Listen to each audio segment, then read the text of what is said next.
Thanks for coming and hanging out in the basement with me today. What we've got is the most expensive set I have ever worked on that is most expensive when new.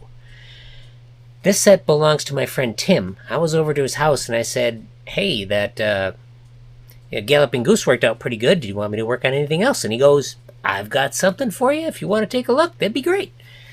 This is the set. I've done some research. This was from 2002 and it was almost $1,000 when brand new. And he happens to have with it the additional Overland Trail sleeping car, which is pretty cool. We're going to move it over to the other side of the layout here and take a look at everything and see what the problem is. It's an interesting one. I've done some research on it, and we'll see how it goes. Well, here it is. These cars are massive compared to what I'm used to. These are like 18 and 19 inches long. We'll get a more detailed look at this stuff, but I've got the two original cars just sitting on the siding here powered up. Because these are so big, I can't even run it on this layout. I mean, the wheels won't pivot enough to go around the corner on my layout, which is okay. But what's cool about this is a reproduction, well, not really reproduction, I don't know what you'd call it. Maybe a reissue, reimagining or something like that, but this is a model of the actual M10000 Union Pacific streamlined, kind of the first streamlined locomotive. And what's interesting about it is it's got a bogie up front, or truck, or whatever you want to call it. And then on the back here, what you see is we've got these modules that have wheel sets, so it's articulated. So we've got the individual wheel sets that come off, and then the whole thing pivots around that. And I've got some ideas for running this if the repairs are successful. But before we start tearing into this thing, we'll just take a look at the tail end, kind of the beaver tail thing here. It's pretty cool. Definitely cool stuff. And this being a premium model, this front piece is die cast, and the underbelly is die cast, and this upper piece right here is probably also die cast, so this thing weighs a ton. Alright, I just remembered it's really important to show you what it's doing. Tim demonstrated it for me on his layout, which has much bigger curves than mine, but what it does is it runs slowly. It'll accelerate and then it won't accelerate anymore. He operates it conventionally, just like I'm going to. Doesn't matter what the track voltage is, it always goes slow, and it's not really binding up. I do not have the TMCC set up, of course, so I cannot dig into all the features of it, but we'll give it a shot.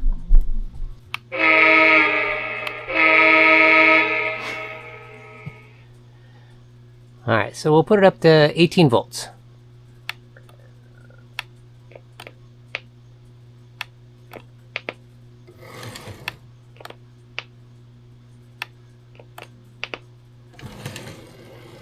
Yeah, that's the fastest it goes.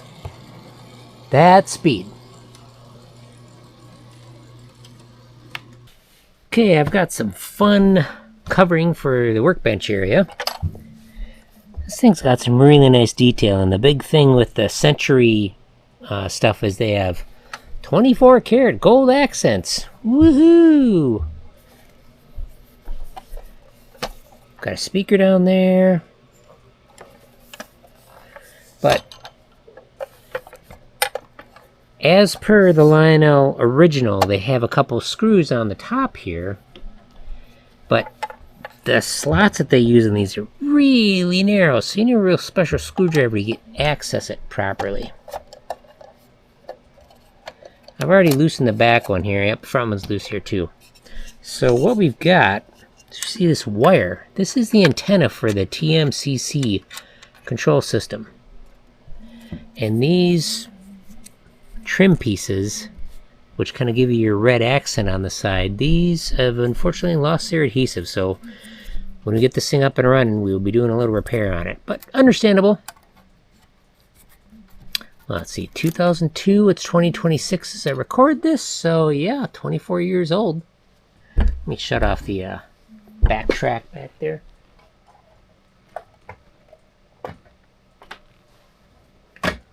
Don't want to be burning out the lights in his cars. That'd be bad news. Okay, we're going to undo this screw here. I suppose we don't need to. We can leave the roof on, but... Also what we've got is we've got 3 switches. We've got on-off for the smoke. It says rail or signal here. I'm going to have to do a little research on that. And we got run and program. Plus we've got a spot for a 9-volt battery so the sounds stay on for a few seconds after you kill the power running it conventionally. But I really want to get inside this thing. From what I understand, we've got 4 screws here. Then we've got a couple screws up front, and that should get us in.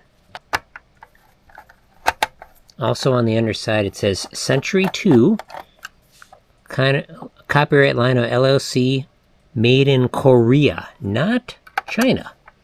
At this time, Korea was the hot spot for doing models and whatnot. For the articulated section here, it's pretty cool. You just press down on the top, gently pull away, and the electrical connections are in there. This is where the locomotive picks up the power. Alright, so there was a couple screws hiding under there. So how to access those is you pull the 2 screws off the trucks here. This is what keeps the truck on. And when you lower it down, you get a nice big surprise because it's got twin motors on one truck. It's crazy.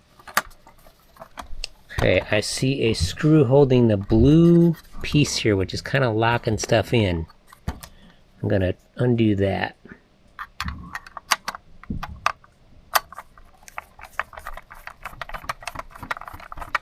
I think that's holding the back end up. Yeah, that would lock the bottom and the top together. Now let's try it. There we go. That looks better. Okay, found out there is a plastic divider in here. You just gotta pry the outer shell off just a little bit. It'll slip around it. And then we get to see all this amazing stuff in here, man. Look at all this stuff.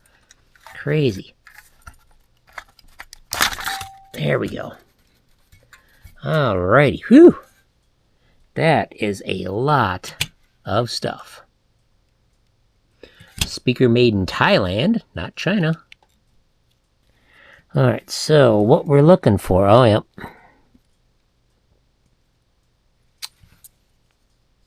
The magnet, I was worried that the magnet would be loose, and it's not. So we might just be in speed control mode, but I'm not positive on that. Got everything hooked up here. I read on the OGR forum that this washer can cause issues. But the only way to get that washer out of there is to pull the flywheel off, and if you do that, you break the magnet. So, not sure what I'll do on that one. I'll have to look and see how secure it is in there. Wow, they got this thing crammed full. Luckily, found nothing wrong with the magnet, or the motor so far, or the wiring. And you can say, well, gee, Jeremy, you should check the simplest thing first. This does have cruise control, which I've read about, and that could be our issue. It could be stuck in cruise control mode and not allowing it to go very fast. But I really wanted to check out this magnet, and of course I wanted to take it apart. And amazing how freaking much circuitry this thing has. It's just spread out differently. I mean, MTH is kind of similar, but yeah, that's kind of nutty. I'm going to grab a battery for this, and we're just going to test it out right here, and I will show you the procedure for turning off the cruise control. The train is on the track. I will toss up this image that I'm looking at on the screen right now, and what we're going to do is we're going to, while the engine is in neutral, follow the directions here for turning off the speed control.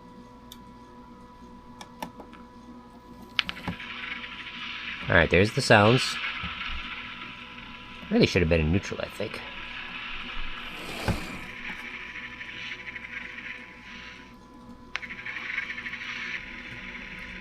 Press and hold the horn button. While holding the horn button, slowly reduce track voltage to 1/4 of full power.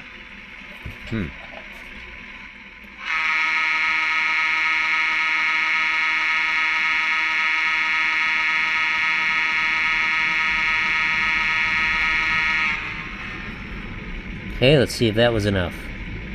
Cycle the engine forward and reverse. That appears to be it. And of course it ran off the track. Well, who knew that the cruise control system would stay locked in after sitting months without a battery? That's pretty crazy. But hey, you learn something new every day. Let's take apart this truck and finish doing the servicing on it, and we can button it up. So, like I mentioned before, the truck is held right here with these two screws. But I don't want to necessarily disconnect the motors. I mean, from the, I don't want to electrically disconnect them from the wiring.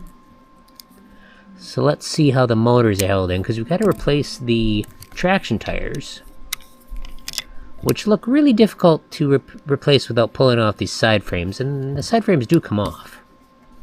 But I want to grease the worm gears. Oh, come on. There we go.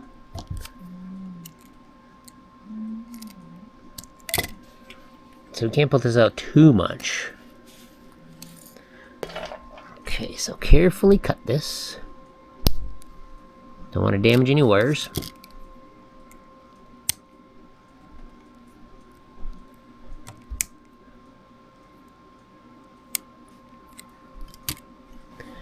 And this is for the driver's lighting here, cab light. Carefully pull this off, hopefully.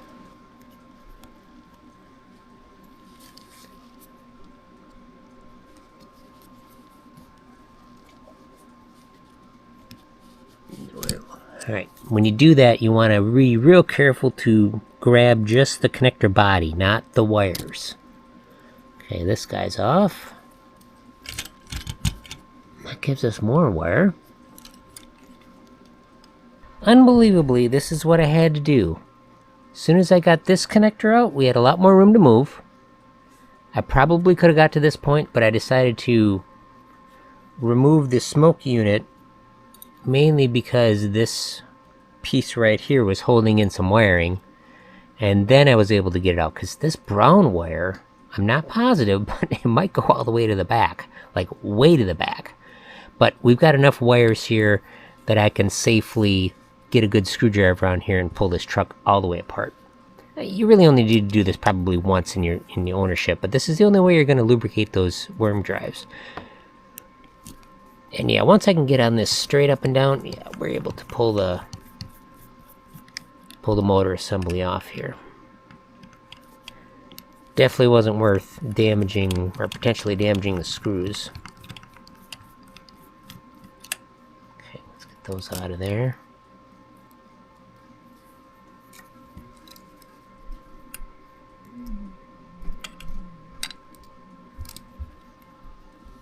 And this plate will come off.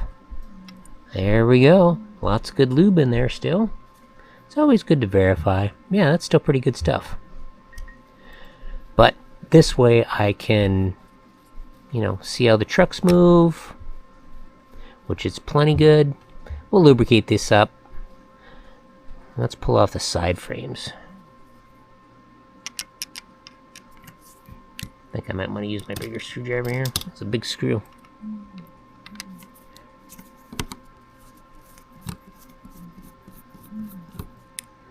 Remember, if your screwdriver starts slipping out of the screw, get a different screwdriver.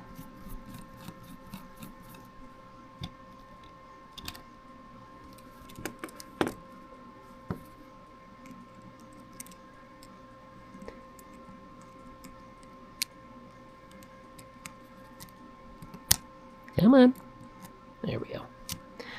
That'll make it much easier to clean things up. Okay, so we are back together. Put some new traction tires on that were in the bag. It really wasn't too difficult to get this back together, but it was definitely a little tricky to get this guy back on. But otherwise, I'm going to reassemble everything. We're going to give it a test. We'll see how it goes. I thought I'd pop the top off of the sleeper car, let you kind of see how it's built, or maybe what's inside of it. It's kind of tin plate construction, which is really cool. Got this nice lighting board here. And on the inside of the sleeper car, you mainly see just some, like a divider wall in there. And there's a couple people sitting, which is pretty cool. Also pulled off the tail car here, the coach buffet. And got some people inside. Of course, another light board on top, but pretty easy to service. Just a couple screws here. Let's get her back together and test it out. Hey, we made it outside! Woohoo! Model railroader outside. That's crazy. Well, I got it set up on the deck. Why? Because I've got 072 tubular track that I don't have room for downstairs, and I really didn't want to run it underneath the layout. This would be kind of crazy. Like, this isn't crazy, but seems to be working pretty good so far. Let's get you some close-up shots, and we'll wrap this video up. Even on 072, it overhangs pretty good. Let's see if we can give you a good shot.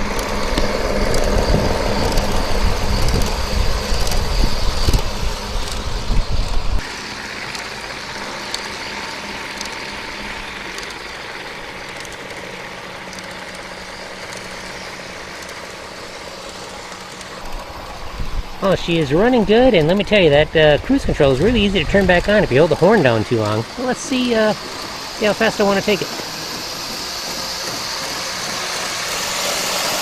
Got a nice sound to it. That's probably about as fast as I want to go. The old G750 is doing good. Let's hit the horn.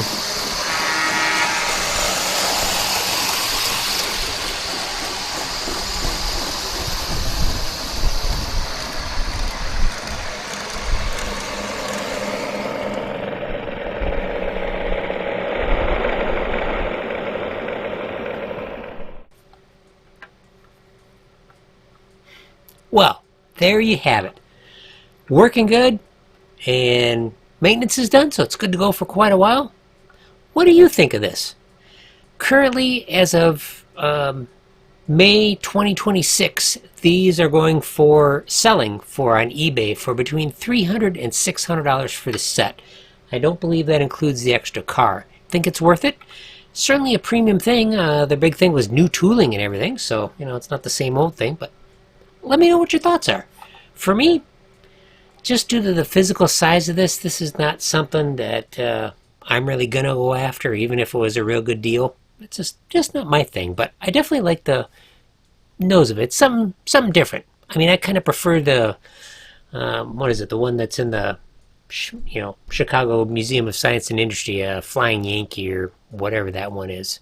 That one I like, but this is cool too. Definitely different. If you got any questions, reach out. Got any ideas, reach out. But thank you very much for watching.